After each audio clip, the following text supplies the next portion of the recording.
नमस्कार बच्चों, मैं प्रोफेसर अंतिमा पांडे। आज हम कक्षा 10वीं की दूसरी इकाई की दूसरी पाठ दो लघु कथाएं यह कहानी हम पढ़ेंगे। लघु यानी छोटा और कथाएं यानी कहानियाँ। तो इस पाठ में हमें दो छोटी कहानियाँ दिखाई गई हैं जिसके लेखक नरेंद्र छाबड़ा जी हैं। आप जाने माने कथाकार हैं। कहानियों के साथ साथ आपने बहुत सी लघु कथाएं भी लिखी है। आपकी लघु कथाएं विभिन्न पत्र पत्रिकाओं में नियमित रूप से स्थान पाती रही हैं। आपकी प्रमुख कृतियां जो है वह है मेरी चुनिंदा लघु कथाएं। गद्य संबंधी यहाँ दो लघु कथाएं दी गई हैं। प्रथम लघु कथा में लेखक ने यह दर्शाया है कि जब हम कभी बड़ी दुकानों, मॉल, होटलों में जाते हैं तो कोई मोल भाव नहीं करते हैं, चुपचाप पैसे दे सामान ले चले जाते हैं। इसके अलावा अगर हम जब रेहड़ी वालों से, फेरी वालों से सामान खरीदते हैं तो मोल भाव करते हैं। हमें इस सोच से बचना चाहिए। और दूसरी लघु कथा में लेखक ने हमें यह बताया है कि रिश्वतखोरी, भ्रष्टाचार पर करारा व्यंग किया है। यहाँ लेखक ने दर्शाया है कि सत्य का पालन ही लक्ष्य तक पहुँचने में सहायक होता है। तो इस दो लघु कथाओं में हमें यह दिखाया गया है कि प्रथम लघु कथा जो है वह है कंगाल और दूसरी लघु कथा जो है वह है सही उत्तर।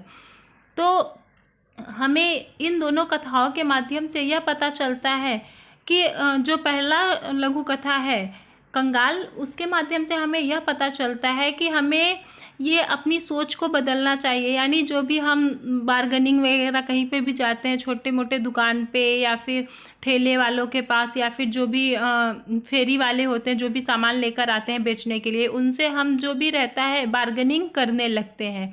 लेकिन इसके अलावा अगर हम बड़े बड़े मॉल में जाते हैं, बड़े बड़े होटलों में जाते हैं तो वहाँ पर जो भी प्राइस टैग लगा हुआ रहता है हम उसके हिसाब से ही उसका पैसा दे देते हैं। जो भी हमारा प्राइस रहता है वो हम पैसा देकर चले आते हैं। वहाँ पर कुछ भी हम मोल भाव नहीं करते हैं। और छोटे दुकानों से और ठेले पर या फिर फेरी वालों से, इन सब से हम सामान लेते समय मोल भाव करते हैं।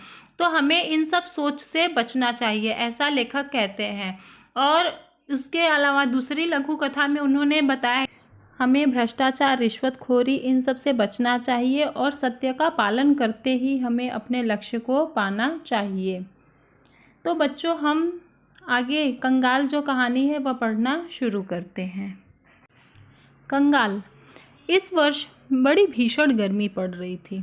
दिन तो अंगारे से तपे रहते ही थे, रातों में भी लू और उमस से चैन नहीं मिलता था। सोचा इस लिजलिजे और घुटन भरे मौसम से राहत पाने के लिए कुछ दिन पहाड़ों पर बिता आए। अगले सप्ताह ही पर्वतीय स्थल की यात्रा पर निकल पड़े। 2-3 दिनों में ही मन में सुकून सा महसूस होने लगा था। वहाँ का प्राकृतिक सौंदर्य, हरे भरे पहाड़, गर्व से सीना ताने खड़े दीर्घता सिद्ध करते वृक्ष, पहाड़ों की नीरवता में हल्का सा शोर कर अपना अस्तित्व सिद्ध करते झरने मन बदलाव के लिए पर्याप्त था। लेखक बता रहे हैं कि उस साल इतनी अधिक गर्मी पड़ रही थी कि ऐसा लग रहा था मानो जैसे अंगारे आ रहे हैं। अंगारे यानी आग की तरह। और रात में भी ऐसा लगता था कि जैसे बहुत ज़्यादा ही लू चल रहा और एकदम गर्मी थी। तो इस घुटन भरे मौसम से, यानी इतना ज़्यादा गर्मी थी कि कोई भी उस गर्मी को बर्दाश्त नहीं कर पा रहा था। तो लेखक ने सोचा इस मौसम से छुटकारा पाने के लिए क्यों ना पर्वतीय स्थल पर जाएं। और फिर वह पर्वतीय स्थल, क्योंकि वहाँ का जो नेचर रहता है, वहाँ का वातावरण जो रहता है वह एकदम ठंडा रहता है, तो वह घूमने के लिए पर्वतीय स्थल पर चले जाते हैं। तो 2-3 दिन के बाद ही उनको एकदम रिलैक्स महसूस होने लगा। यानी हाँ, उनका जो इतने गर्मी से उनका मन बेचैन था, तो वहाँ पर पर्वतीय स्थल जाने पर उनका मन एकदम सुकून महसूस करता है। और वहाँ का जो भी वो वहाँ के वातावरण के बारे में, वहाँ के प्राकृतिक सौंदर्य के बारे में बता रहे हैं कि हरे भरे वहाँ पर बहुत सारे पेड़ पौधे थे और वहाँ पर बहुत सारे पहाड़ों में नीरवता से हल्का नीरवता यानी अकेला, शांत एकदम। उसमें झरने जो थे एकदम हल्का शोर करते हुए चारों तरफ झरने की आवाज़ आ रही थी। और चारों तरफ वहाँ पर पेड़ पौधे थे। तो इन सब को देखकर लेखक का मन एकदम बदल गया और वो एकदम खुश हो गया है। उस दिन शाम के वक्त झील किनारे टहल रहे थे। एक भुट्टे वाला आया और बोला, साहब भुट्टा लेंगे? गरम गरम भूनकर मसाला लगा कर दूंगा। सहज ही पूछ लिया, कितने का है? 5 रुपए का। तो जब लेखक वहाँ पर शाम को वो पहाड़ों के बीच पास और झील के किनारे चारों तरफ वो घूम रहे थे, वो झील के किनारे, तो एक भुट्टे वाला आता है। एक लड़का रहता है जो कि भुट्टा वह बेचता रहता है। वह आता है और कहता है कि साहब भुट्टा लेंगे? तो फिर वो बताता है कि गरम गरम भून कर दूंगा और मसाला वगैरह लगा कर दूंगा, जो कि खाने में बहुत अच्छा लगेगा। तो फिर लेखक उससे सहज ही पूछ बैठते हैं, यानी तुरंत ही वो पूछते हैं कि कितने का है। तो वह लड़का कहता है कि 5 रुपए का है। तो लेखक 5 रुपए का है सुनकर उनको मतलब बहुत महंगा वो लगता है। तो कहते हैं, क्या 5 रुपए में एक भुट्टा? हमारे शहर में तो 2 रुपए में एक मिलता है, तुम 3 ले लो। नहीं साहब, 5 से कम में तो नहीं मिलेगा, तो रहने दो, हम आगे बढ़ गए। तो लेखक जब उससे भुट्टे वाले से कहते हैं कि हमारे शहर में तो 2 रुपए में एक मिलता है, तो चलो तुम 3 रुपया ले लो और फिर मुझे ये भुट्टा दे दो। लेकिन वो लड़का जो रहता है वह कहता है कि नहीं साहब, 5 रुपए से कम में नहीं मिलेगा। तो फिर उनको जो लेखक रहते हैं वो तो घूमने के लिए इतने बड़े बड़े पहाड़ों पे गए रहते हैं और होटल में रुके रहते हैं, इतना सारा पैसा वो खर्च करते हैं अपने सुकून के लिए, लेकिन वो 5 रुपए का एक भुट्टा नहीं ले सकते और वो वहाँ से आगे चले जाते हैं, उसको मना कर देते हैं कि रहने दो। और फिर लेखक आगे बढ़ गए। एकाएक पैर ठिठक गए और मन में विचार उठा कि हमारे जैसे लोग पहाड़ों पर घूमने का शौक रखते हैं, हजारों रुपए खर्च करते हैं, अच्छे होटलों में रुकते हैं, जो बड़ी दुकानों में बिना दाम पूछे खर्च करते हैं, पर गरीब से 2 रुपए के लिए झिकझिक करते हैं। कितने कंगाल हैं हम। उल्टे कदम लौटा और 20 रुपए में 4 भुट्टे खरीद कर चल पड़ा अपनी राह। मन अब सुकून अनुभव कर रहा था।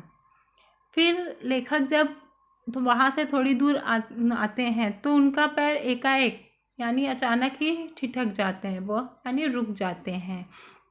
और फिर उनको खुद से ही अंदर से गिल्टी फील होने लगता है कि अरे वो क्या कर रहे हैं, वो हम इतने बड़े बड़े होटलों में रुकते हैं और वो पहाड़ों पे घूमने का शौक़ रखते हैं, तो क्या एक भुट्टे वाले से 1-2 रुपए के लिए झिकझिक करते हैं। उनको अंदर से रियलाइज़ हुआ, उनको अंदर से एहसास हुआ कि वो जो कर रहे हैं वो गलत कर रहे हैं। और फिर वापस से लेखक उस भुट्टे वाले के पास जाते हैं और 20 रुपए का वो 4 भुट्टा उससे खरीदते हैं और फिर वहाँ से चल देते हैं। तो फिर लेखक सोचते हैं कि हम जो पैसे वाले लोग होते हैं कितने कंगाल हैं, यानी कितने गरीब हैं कि 1-2 छोटे छोटे सामान के लिए हम झिकझिक करते हैं और बड़े बड़े होटल में बड़े बड़े दुकानों में पैसा खर्च करते समय नहीं सोचते हैं। और जब बाद में वह उससे भुट्टे वाले से 20 रुपए का भुट्टा लेते हैं तब उनके मन में अंदर से तसल्ली होती है कि हाँ, अब वो इस तरह से कंगाल नहीं है। और फिर उनका मन जो था वह एकदम सुकून महसूस कर रहा था और फिर वह वहाँ से चले जाते हैं। तो यह कंगाल पाठ में लेखक ने हमें हमारे मन के बारे में बताया कि हमारी सोच कैसी होती है। अगर हम छोटे जगहों पर जाते हैं कुछ भी सामान लेने के लिए तो हम वहाँ पे बार्गेनिंग करते हैं, उससे मोल भाव करते हैं और सामान जो है वो कम से कम भाव में लेने की कोशिश करते हैं। लेकिन बड़े बड़े मॉल में, बड़े बड़े होटलों में, बड़े बड़े दुकानों पर जाते हैं तो हम वहाँ पे कुछ भी बार्गेनिंग ऐसा नहीं करते, मोल भाव नहीं करते। जो दाम उसका रहता है उसका पैसा देकर हम वह सामान ले आते हैं। तो हमें इस सब छोटी सोच से बचना चाहिए और हमें अपने आप को भी उस हिसाब से जो छोटे दुकानों में है और बड़े दुकानों उसी तरह से हमें दोनों के साथ रहना चाहिए। तो अब हम दूसरी कहानी सही उत्तर यह पढ़ेंगे। अब तक वह कितने ही स्थानों पर नौकरी के लिए आवेदन कर चुका था, साक्षात्कार दे चुका था। उसके प्रमाण पत्रों की फाइल में भी उसे सफलता दिलाने में नाकामयाब रही थी। हर जगह भ्रष्टाचार, रिश्वत का बोलबाला होने के कारण योग्यता के बावजूद उसका चयन नहीं हो पाता था। हर ओर से अब वह निराश हो चुका था। भ्रष्ट सामाजिक व्यवस्था को कोसने के अलावा उसके वश में और कुछ तो था नहीं। लेखक बता रहे हैं कि आजकल नौकरी पाने के लिए कितना भी योग्यता हो, लेकिन फिर भी योग्यता कम पड़ जाती है, क्योंकि आजकल चारों तरफ भ्रष्टाचार, रिश्वत का बोलबाला है। तो लेखक बता रहे हैं कि नौकरी के लिए वह कितनी जगह आवेदन कर चुके थे और कितनी जगह साक्षात्कार भी हो चुका था। साक्षात्कार यानी इंटरव्यू, और उनके जो भी प्रमाण पत्र की फाइलें थी वह भी उन्हें नौकरी दिलाने में नाकामयाब थी, क्योंकि चारों तरफ भ्रष्टाचार का और रिश्वत का बोलबाला था। कितने भी वो योग्य हो, लेकिन उसके बावजूद भी उन्हें सफलता कहीं नहीं मिल रही थी। वह चारों तरफ से वो निराश हो चुके थे, और उस समय उनके मन में बस सिर्फ ये राजनीतिक समाज और भ्रष्ट सामाजिक व्यवस्था को कोसने के अलावा और भी उनके वश में कुछ भी नहीं था, ऐसा लेखक बता रहे हैं। आज फिर उसे साक्षात्कार के लिए जाना था। अब तक देश प्रेम, नैतिकता, शिष्टाचार, ईमानदारी पर अपने तर्कपूर्ण विचार बड़े विश्वास से रखता आया था, लेकिन इसके बावजूद उसके हिस्से में सिर्फ असफलता ही आई थी। लेखक बता रहे हैं कि आज फिर से उसको जो है साक्षात्कार के लिए जाना था, यानी इंटरव्यू के लिए फिर से जाना था। अब तक उन्होंने देश प्रेम के प्रति, नैतिकता, शिष्टाचार, ईमानदारी पर अपने बहुत से तर्कपूर्ण विचार बड़े विश्वास से रखते थे, लेकिन आज तक जो भी उन्होंने बताया, जो भी अपने देश के प्रति बातें बताई और राजनीतिक के प्रति और नैतिकता, शिष्टाचार, ईमानदारी, इन सब के प्रति जो भी बातें थी उन्होंने बताया, लेकिन फिर भी उनके हिस्से में हमेशा असफलता ही आए। उनके विचार से उनके बारे में कोई सोचता ही नहीं था। यानी बिना, आजकल अगर हमें कोई भी नौकरी पाना है तो उसके लिए रिश्वत देना है, ऐसा लेखक बता रहे हैं, क्योंकि बिना रिश्वत के, बिना आजकल इस भ्रष्टाचारी समाज में बिना रिश्वत के कुछ भी नहीं हो पा रहा, ऐसा वो सोच रहे हैं। इसीलिए वो हम जो भी करना चाहते थे वो बिना रिश्वत के करना चाहते थे। इसके लिए वह हमेशा असफलता ही उनको मिलती थी। साक्षात्कार के लिए उपस्थित प्रतिनिधि मंडल में से एक अधिकारी ने पूछा, भ्रष्टाचार के बारे में आपकी क्या राय है? लेखक जब गए वहाँ इंटरव्यू के लिए, फिर वहाँ जो भी उपस्थित प्रतिनिधि थे, यानी जो भी उन पर लेने वाले अधिकारी बैठे थे, उन्हीं में से एक अधिकारी ने पूछा कि भ्रष्टाचार के बारे में आपकी राय है, यानी आप भ्रष्टाचार के बारे में क्या सोचते हो? तो फिर लेखक बताते हैं, भ्रष्टाचार एक ऐसा कीड़ा है जो देश को घुन की तरह खा रहा है। इसने सारी सामाजिक व्यवस्था को चिंताजनक स्थिति में पहुंचा दिया है। सच कहा जाए तो यह देश के लिए कलंक है। अधिकारियों के चेहरे पर हल्की सी मुस्कान और उत्सुकता छा गई। उसके तर्क में उन्हें रुचि महसूस होने लगी। दूसरे अधिकारी ने प्रश्न किया, रिश्वत को आप क्या मानते हैं? तो फिर एक अधिकारी ने जब पूछा कि भ्रष्टाचार के बारे में आपकी क्या राय है, तो लेखक बताने लगते हैं कि यह एक दीमक की, एक घुन की तरह है जो हमारे देश की व्यवस्था को धीरे धीरे खोखला कर रहा है, उसे खा जा रहा है। यह एक कलंक की तरह है।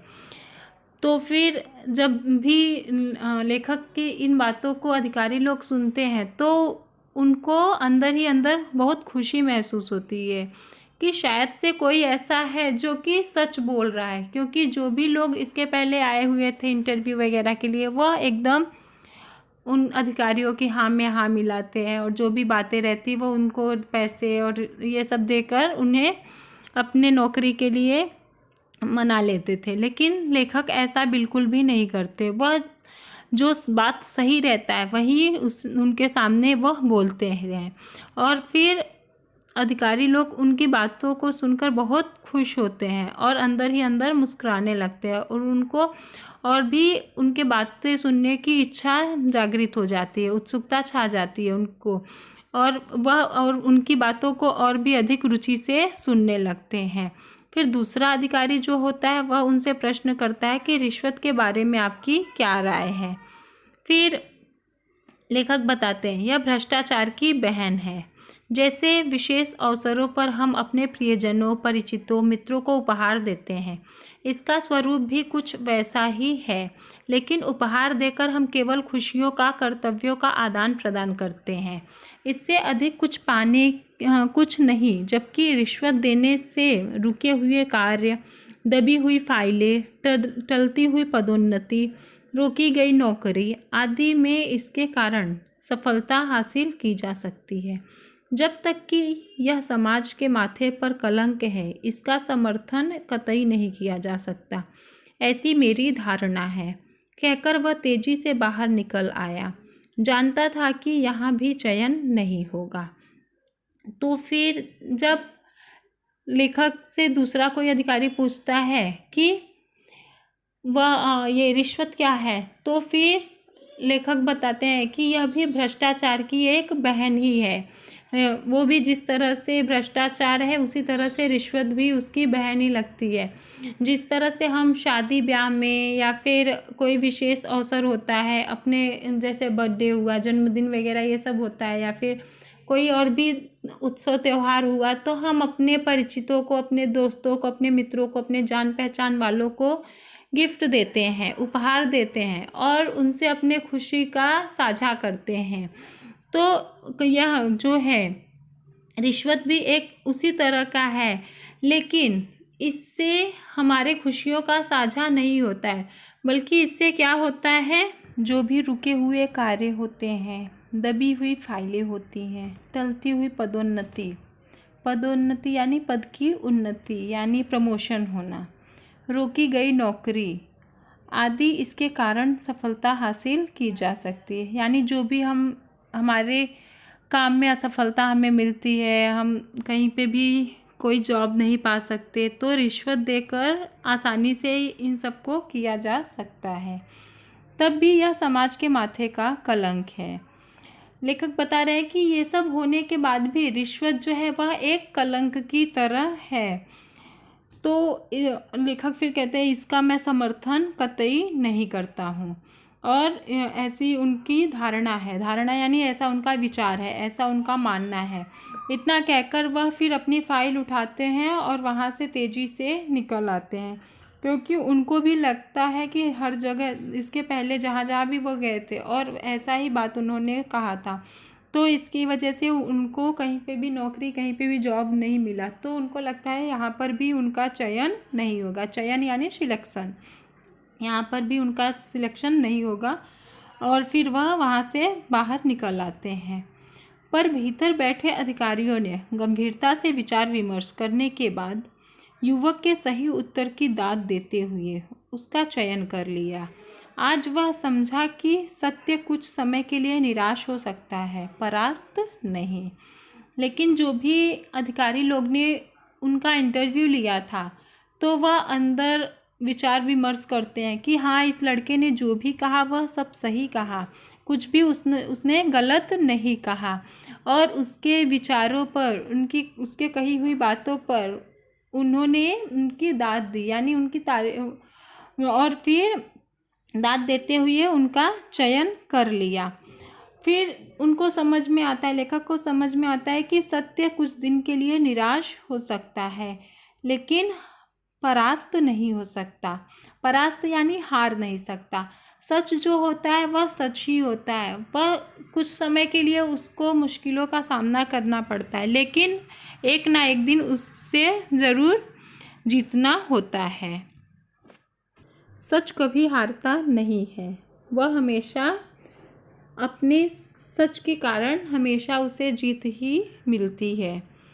तो बच्चों, हमें इस पाठ से यानी इस कहानी से सही उत्तर इस कहानी से यह समझ में आया कि हमें कभी भी रिश्वत, भ्रष्टाचार इन सबको नहीं अपनाना चाहिए, हमेशा इसके खिलाफ ही रहना चाहिए। क्योंकि इन सब के द्वारा अगर हम रिश्वत देने से कुछ प्राप्त करते हैं तो आज नहीं कल वो हमसे छिन जाएगा, लेकिन जो हम अपने बलबूते अपनी योग्यता के अनुसार जो हमें प्राप्त करेंगे वह हमें हमारे साथ हमेशा के लिए रहेगा। तो बच्चों, यह 2 लघु कथाएं, यह कहानी समाप्त हुई। अब हम अगले वीडियो में मिलेंगे। धन्यवाद बच्चों।